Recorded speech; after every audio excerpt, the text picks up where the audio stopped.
Suma Mwaipopo ni mkurugenzi taasisi SBHD Foundation. SBHD Foundation tunasema Spina Bifida and Hydrocephalus Disability Foundation. Ni taasisi ambayo inasaidia watoto wenye ulemavu wa kichwa kikubwa na mgongo wazi. Taasisi hii ipo Kibamba, Luguruni. SBHD Foundation inafanya kazi kwanza kabisa kuhakikisha watoto hawa waliozaliwa na ulemavu wa kichwa kikubwa na mgongo wazi wanapata matibabu.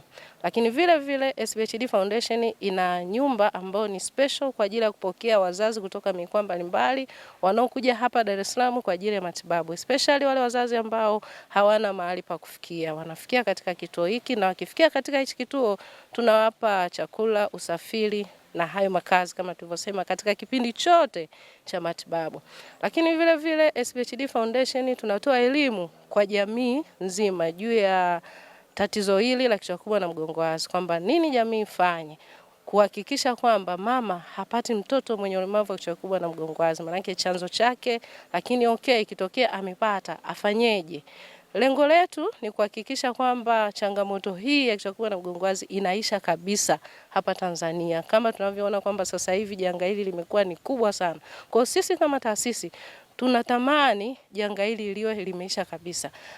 Toka tumeanza hii taasisi mwaka 2024 mpaka sasa tumefanikiwa kutibu watoto 62. Kwa watoto hawa kwa kweli imekuwa ni furaha, lakini pia kama taasisi zipo changamoto ambazo tunakutana nazo, ambapo mojawapo ni nyumba ya kudumu. Kwa maana ipi? Kwamba taasisi tupo katika nyumba ambayo ni ya kupanga.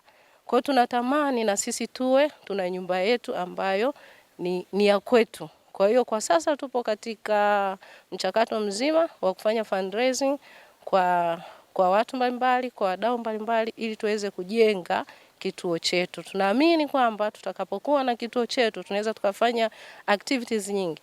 Hao wazazi wana vitu vingi ambavyo wangetamani wavifanya, lakini kwa sehemu ambayo tupo sasa ni padogo, ambapo wanatamani wafanye mambo ya ujasiriamali kipindi kile ambacho wako kwenye kituo. Hivyo tunawaomba Tanzania, wadau mbalimbali watushike mkono katika kufanya jambo hili ambalo lipo mbele yetu, jambo la ujenzi wa kituo.